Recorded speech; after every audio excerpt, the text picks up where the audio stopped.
దేవుడు కాలానికి అతీతుడు అని బైబిల్ కూడా సాక్ష్యం ఇచ్చింది. ఇంకా ఏమని చెప్పింది బైబిల్ అంటే, కాలమే దేవుడు లేదా దేవుడు కాలమై కూడా ఉన్నాడు అని బైబిల్ సాక్ష్యం ఇస్తుంది. ప్రసంగి గ్రంథములో అదృష్టవశము చేతనో కాలవశము చేతనే ఇది జరుగుననే మాట ఉంది. గతంలో మీకు చదివి వినిపించాను.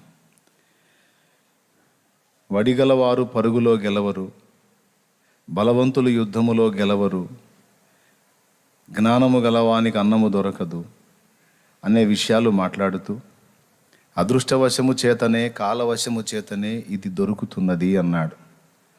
అదృష్టం అంటే ఎవరో, కాలం అంటే ఎవరో గతంలో ధ్యానంలో మీకు తెలియజేశాను. మళ్ళా దాని గురించి వివరిస్తే ద్వితీయోపదేశం అవుతుంది కనుక అవసరం లేదు, అది యూట్యూబ్లో ఉండవు. దేవుడు కాలాతీతుడు అని ఎందుకు అన్నాను అంటే, దేవుడు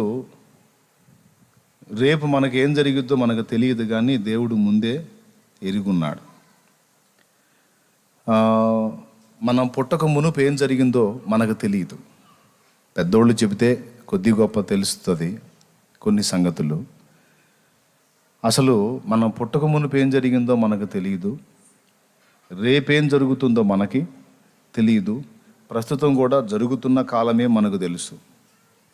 ఇప్పుడు నేను ప్రసంగం మొదలుపెట్టాను, ఇది ఎన్ని గంటలకు ఆగిపోయిద్దో మీకేం తెలుసు? మొదలుపెట్టిన నాకు కూడా ఏమీ తెలియదు. ఇక్కడికి రావటం వరకే నా పని. ఇక్కడికి వచ్చిన తర్వాత ఏం మాట్లాడాలో ఏం సంగతో ముందుగానే దేవునికి అప్పచెప్పుకొని వస్తాను ఇక్కడికి. ఎందుకంటే నేనేదో నా సొంత జ్ఞానాన్ని, నా ఆలోచనల్ని, నా మేధా సంపత్తిని అంతా సమకూర్చుకొని నా తలకాయలో పెట్టుకొని ఇక్కడ వచ్చి కూర్చున్నాను అనుకో, నా సబ్జెక్టు మీకు వినిపిస్తాను, కానీ విన్న మీలో ఎంతమందికి ఏ మాట అవసరమో అది అందదు. అందరికీ అవసరమైన ఆత్మీయ సత్యం, వారికి కావలసినటువంటి పురుకొల్పు సందేశం ఏదన్నా దొరకాలి అంటే అది దేవుడు జోక్యం చేసుకుంటే తప్ప మానవుడికి సాధ్యం కాదు. మానవుడు తృప్తికరంగా మాట్లాడి ఒక మనుషుని కూడా తృప్తిపరచలేడు. మరి ఇంతమంది కూర్చున్నారు, బోల్డ్ అంత ఆస్తో వచ్చారు, దూర దూరాల నుంచి వచ్చారు, శ్రమపడి వచ్చారు, అన్నం మానుకొని వచ్చారు, ఉపవాసంతో వచ్చారు. మీ అందరికీ ఆత్మీయ మేలు కలగాలి అంటే ఇక దేవుడు జోక్యం చేసుకుంటే తప్ప అది జరగదు. కాబట్టి దేవుడు జోక్యం చేసుకోవాలి అంటే నేను ముందు దేవునికి ప్రార్థన చేయాలి. అలా 1-2 మార్లు ప్రార్థన చేసుకొని ఇక్కడ వచ్చి నేను ఉంటా. కాబట్టి మొదలు పెట్టడమే నా పని, ఇక ముగించటం ఆయన పని. ఇక మధ్యలో ఏమేం చెప్పాలో, ఏది కోడవాలో, ఏది యాడవాలో అంతా ఆయన చూసుకుంటాడు. ఓకేనా? వాక్యం అంతా ఆయన అందిస్తాడు. మధ్యలో మీరు మత్తులు కాకుండాన్నట్లు కొన్ని చమత్కరిస్తుంటాను నేను, అవి నాయి. అర్థమైందా? వాక్యమంతా దేవునిది. మీరు పరధ్యానం వైపు వెళ్లకుండా, మీరు దృష్టి మరల్చకుండా, మీకు ఏకాగ్రత కొరకు అప్పుడప్పుడు ఏదన్నా చమత్కరిస్తే అది నాది. భవిష్యత్తు కూడా తెలియదు, ప్రస్తుతమే అది నడుస్తున్నది అర్థమవుతుంటుంది అంతే. కానీ దేవుడు అట్లా కాదు. దేవుడు గతంలోకి వెళ్ళగలుగుతాడు. మళ్ళీ చెప్తున్నా, గతంలోకి వెళ్ళగలుగుతాడు, ప్రస్తుతం ఉండగలుగుతాడు, భవిష్యత్తులో కూడా వెళ్ళి రాగలుగుతాడు. అందుకే దేవుడు ఆయన. మనకు లేని సౌకర్యం ఆయనకు ఉంది. ఆయన 3 కాలాలలో ఉన్నవాడు. ఒకప్పుడు లేకుండా ఇప్పుడున్నవాడు తర్వాత ఉండబోడు అనేదేం లేదు. ఆయన నిన్న, నేడు, రేపు నిరంతరము ఏకరీతిగానే ఉన్నాడు అంతే. రేపేం జరిగిద్దో నీకు తెలియదు, రేపు కాదు ఇంకా 20 ఏళ్ళకి ఏం జరిగిద్దో కూడా దేవునికి తెలుసు. ఓకేనా? ఈరోజు మన అందరి జీవితాలలో జరుగుతున్న సన్నివేశాలన్నీ కూడా మనకు కొత్తవి, కానీ దేవునికి ఎరిగిన సంగతులే.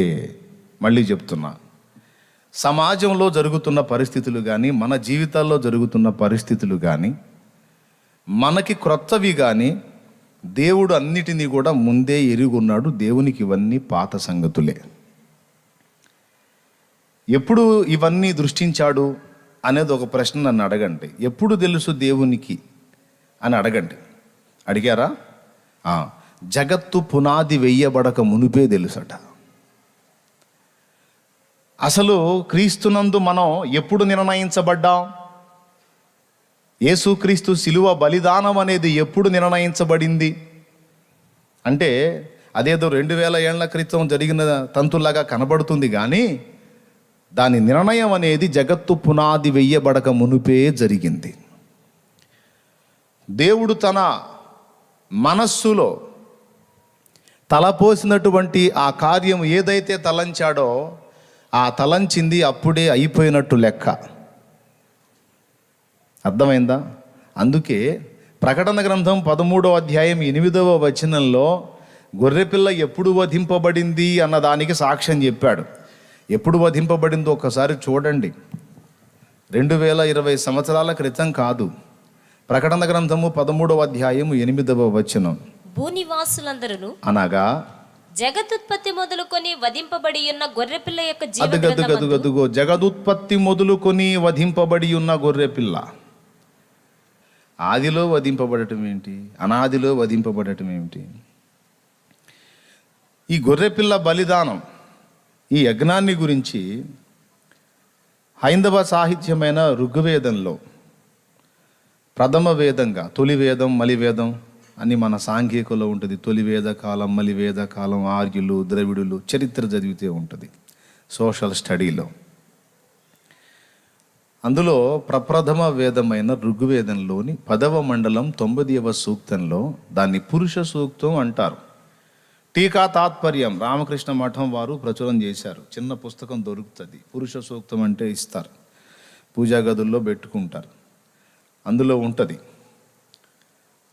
ఆ పురుష సూక్తంలో సృష్టి చేయడానికి ముందే భగవంతుడు ఆహుతి కావడానికి సిద్ధమయ్యాడు. అలా ఆహుతించుకోవడానికి ఇష్టపడితేనే ఈ జగత్తు చేయుట సాధ్యమైందన్న ప్రస్తావన ఉంది. మళ్ళీ చెప్తున్నా, సృష్టి ఆరంభం అంటే జగత్తు పునాది వెయ్యబడక మునిపే భగవంతుడు తన్ను తాను ఆహుతి చేసుకోవడానికి, తన్ను తాను యజ్ఞంగా సమర్పించుకోవడానికి ఇష్టపడి తనను ఆహుతించుకొని ఇది జరిగించాడు అన్నాడు. అందులోనే ఆ 90వ సూక్తంలో, పురుష సూక్తంలో, ఋగ్వేదం 10వ మండలం 90వ సూక్తం, అందులో ఆది సంభూతుని యజ్ఞం అని ఒక విషయం ప్రస్తావించాడు. తొలుత జన్మించిన వాడు అంటే ఈ ప్రపంచము, విశ్వము ఏది నిర్మాణం కాకముందు తండ్రి అయిన దేవునిలో నుండి వెలుపలికి వచ్చినటువంటి వాడు, తొలుత జన్మించిన వాడు. నీవు నా కుమారుడవు, నేడు నేను నిన్ను కనియున్నాను అని కీర్తనల గ్రంథము 2 కీర్తనలో ఎవని గూర్చి సాక్ష్యం ఇచ్చాడో తండ్రి, ఆ అద్వితీయ కుమారుడు, ఆ జనితైక కుమారుడు, ఆయన గురించి ఏం చెప్పాడు? నీవు నా కుమారుడవు, నేడు నేను నిన్ను చేసి ఉన్నాను అనలా. నేడు నేను నిన్ను కనియున్నాను అన్నాడు. ఏమండి తమ్ముడు, నీ డేట్ ఆఫ్ బర్త్ ఎంత?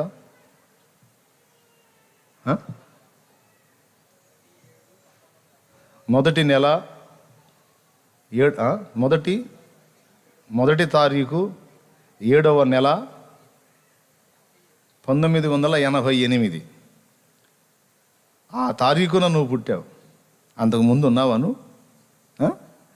తమ్ముడు అన్నాడు లేను అని. ఎక్కడికి పోయాడు? లేక. నేనెక్కడికి పోయానో లేక. చెప్పనా? ఓపెన్గా చెప్తాను, మరోలా అనుకోవద్దు.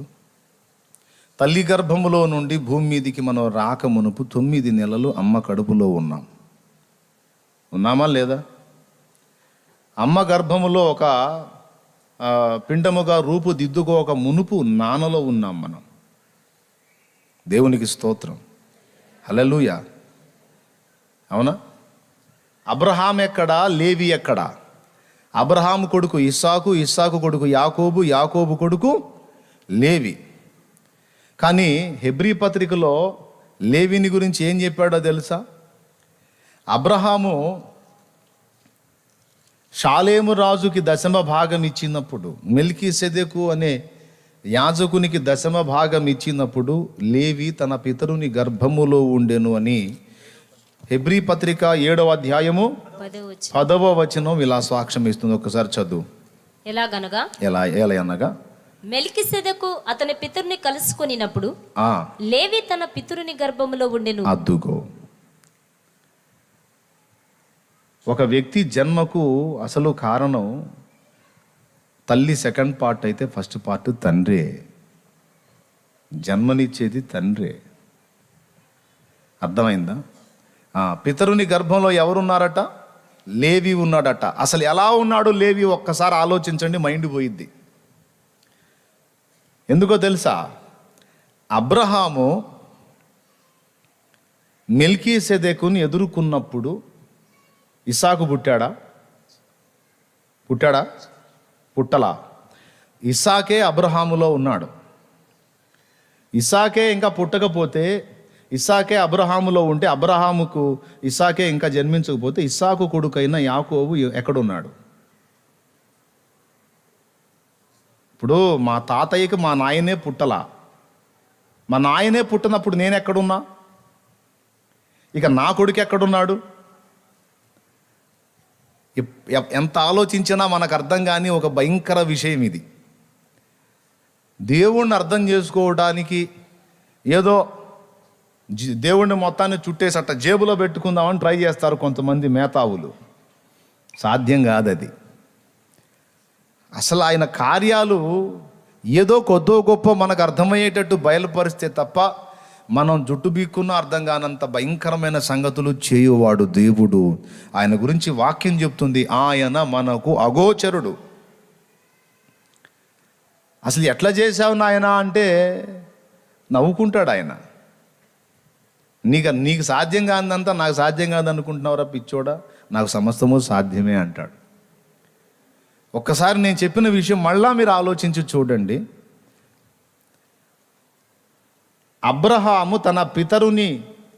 అబ్రహాము లేవికి పితరుడు. అబ్రహాం కొడుకు ఇస్సాకు, ఇస్సాకు కొడుకు యాకోబు, యాకోబు కొడుకు లేవి. కానీ మెల్కీసెదెకుకి అబ్రహాము దశమ భాగం ఇచ్చినప్పుడు లేవి తన పితరుని గర్భములో ఉండెను అన్నాడు కదా. ఒకరు ఆలోచించండి ఆ పాయింట్ని. ఏ విధంగా ఉన్నాడు, ఏ రూపంలో ఉన్నాడు, ఏ పరిమాణంలో ఉన్నాడు? ఇస్సాకే ఒక చిన్న జీవకణ రూపంలో ఉంటే, ఆ ఇస్సాకులో యాకోబు మరొక జీవకణ రూపంలో ఉంటే, ఆ యాకోబులో లేవి అనేవాడు మరో చిన్న కణంలాగుంటే, అసలు ఆ కణం యొక్క పరిమాణం ఎంత? ఎలా దాన్ని మనం ఊహించగలం? లేకపోతే ఆ జీవాణువు యొక్క పరిమాణం ఎంత? నెగిటివ్గా ఆలోచించొద్దు. నేను చెప్పే సంగతి పాపం తగిలిద్ది. దేవునికి స్తోత్రం కలుగును గాక. దేవుని మర్మాన్ని గ్రహించడానికి ట్రై చేయండి అంతే. వాక్యం నిరర్థకం కాదు కదా, వాక్యం అబద్ధం కాదు కదా. మీకు ఇందును గూర్చి ఇంకొక మాట కూడా చెప్తాను నేను.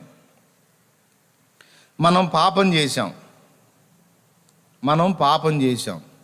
ఎప్పుడు చేశాం? ఊహ తెలిసిన దగ్గర నుండి ఎన్నో పాపాలు చేశామా లేదా? ఆ ఊహ తెలియకముందు మనకే పాపం తెలియదు. అవునా కదా? ఊహ తెలియకముందు మనకు పాపం తెలుసా? తెలియదు. ఊహ తెలిసిన దగ్గర నుండి మనం పాపం చేశాం అని అనుకుంటాం. కానీ ఒక భయంకరమైన నిజం ఏంటంటే, మనకు ఊహ తెలియక మునుపే ఆదాము పాపం చేసినప్పుడే మనం కూడా పాపం చేశాం. ఎందుకంటే ఆదాములో మనం ఉన్నాం. ఆదాము పాపం చేసినప్పుడే మనం కూడా చేశాం. ఎందుకంటే పాపము చేసిన ఆదాములో మనం ఉన్నాం. ఎందుకుంటామేంది ఆదాములో? అట్లట్లుంటామంటే మరి అబ్రహాములో లేవి ఎలా ఉన్నాడు? ఎలా ఉన్నాడు చెప్పు? అబ్రహాములో లేవి ఎలా ఉన్నాడు? ఏ రూల్ ప్రకారం ఉన్నాడు? ఏ క్రమము చొప్పున ఉన్నాడు? ఏ పద్ధతిలో ఉన్నాడు? ఏ పరిమాణంలో ఉన్నాడో కొంచెం ఆలోచిస్తే మనం ఆదాములో ఎలా ఉన్నామో మనకు అర్థమైపోయిద్ది. అందుకే ఆ పాపం చేసిన ఆదాములో మనం ఉన్నందుననే పాపము మనకు కూడా అంటింది. అందుకే పుట్టుకతోనే అదే ఏబు గ్రంథంలో మహనీయుడు సాక్ష్యం ఇచ్చాడు, పాప సహితునిలో నుండి పాపరహితుడు పుట్టగలిగిన ఎంత మేలు, కానీ అలాగు జరగదన్నాడు. స్తోత్రం చెప్తారా? హల్లెలూయా. ఇప్పుడు ఎక్కడి నుంచి మన పునాది ప్రారంభమైందో ఆ పునాది ప్రారంభంలో ఆ మొదల్లోనే మనం అంటు కట్టబడి ఉన్నాం గనుక ఆ మొదలు తప్పు చేసినప్పుడు దాంతోపాటు అంటు కట్టబడ్డ మనం కూడా అదే పని అయిపోయాం. ఒకని అపరాధ మూలముగా అనేకులు పాపులుగా ఎలాగూ చెయ్యబడిరో అలాగే ఒకని బలిదానము మూలమున అనేకులు నీతిమంతులుగా చేయబడిరి. దేవునికి స్తోత్రం కలుగును గాక. ఇప్పుడు ఏం జరిగిందో తెలుసా? పాప బీజంలో నుంచి అసలు ఆదాము అనేటువంటి వ్యక్తి పాపం చేశాడు, ఆయనలో మనం ఉన్నాం. టోటల్గా మన ఉనికంతా కూడా ఆయనతో ప్రారంభమైంది కనుక ఇప్పుడు మన మూలపితరుడు పాపి, ఆయనతో పాటు మనం కూడా పాపులం. ఇప్పుడు కడపటి ఆదాము అనే మరి ఒకరిని లైన్లో పెట్టాడు దేవుడు. ఆ ఆదాముని పాపం లేకుండానే పుట్టించాడు, ఈ ఆదాములో కూడా పాపం లేకుండానే పుట్టించాడు. మళ్ళీ చెప్తున్నాను వినండి. మొదటి ఆదాము పాప సహితుడుగా పుట్టలేదు, పాపరహితుడుగానే పుట్టాడు. కడపటి ఆదాము కూడా అలాగే పాపరహితుడుగానే పుట్టించబడ్డాడు. అయితే పాపరహితుడుగా పుట్టిన మొదటి ఆదాము తర్వాత పాపము చేసి అందరికీ అంటించాడు. ఇప్పుడు కడపటి ఆదాము లైన్లోకి వచ్చి పాపరహితమైన జీవితం జీవించి ధర్మశాస్త్రం అంతటి నీతిని నెరవేర్చి సంపూర్ణుడై ఇప్పుడు ఈ పాదిలో నుండి ఇక్కడ ఈ అంటు నుండి మనల్ని వేరు చేసి ఆ కడపటి ఆదాముకు తండ్రి అయిన దేవుడు మనల్ని అంటుగట్టాడు. అర్థమైందా? ఈ మూలంలో నుంచి తీసి టోటల్ మూలాన్నే మార్చి పడేసి మరో మూలంలో కలిపాడు. ఇప్పుడు ఆదాం పాపం చేసినప్పుడు ఆదాములో మనం ఉండి అప్పుడే మనం కూడా పాపం చేసినట్టు అయిపోయింది కదా. ఇప్పుడు మనల్ని తీసుకొచ్చి యేసుక్రీస్తులో లింక్ చేసినందున యేసు పరిశుద్ధుడు ఎప్పుడయ్యాడో అప్పుడే మనం పరిశుద్ధులం అయిపోయాం. హల్లెలూయా. అది దేవుడు చేసిన కార్యం. మొదటి ఆదాము ఏదైతే తీసుకొచ్చాడో కడపటి ఆదాము దానికి పరిష్కారం సూచించేటట్టు దేవుడు చేశాడు. కాబట్టి ఇప్పుడు మనం అసలు ఎప్పుడు పాపం చేశాము? అసలు ఎప్పుడు మన పాపం ఎప్పుడుది? ఆదాము చేసినప్పుడే. ఆదాములో మనం ఉన్నామన్నా. ఒరే పిచ్చోడ, ఆదాములో ఎట్లుంటాంరా నాయన మనం? మరి ఆదాములో లేకుండా ఎక్కడి నుంచి వచ్చాం మనం? నాకు తెలియక అడుగుతా, చెప్పండి. ఆ మొదటి మానవుల్లో లేకుండా ఎక్కడి నుంచి వచ్చాం? గాల్లో ఏమన్నా పుట్టామా? స్వయంభూలమా? లేదే.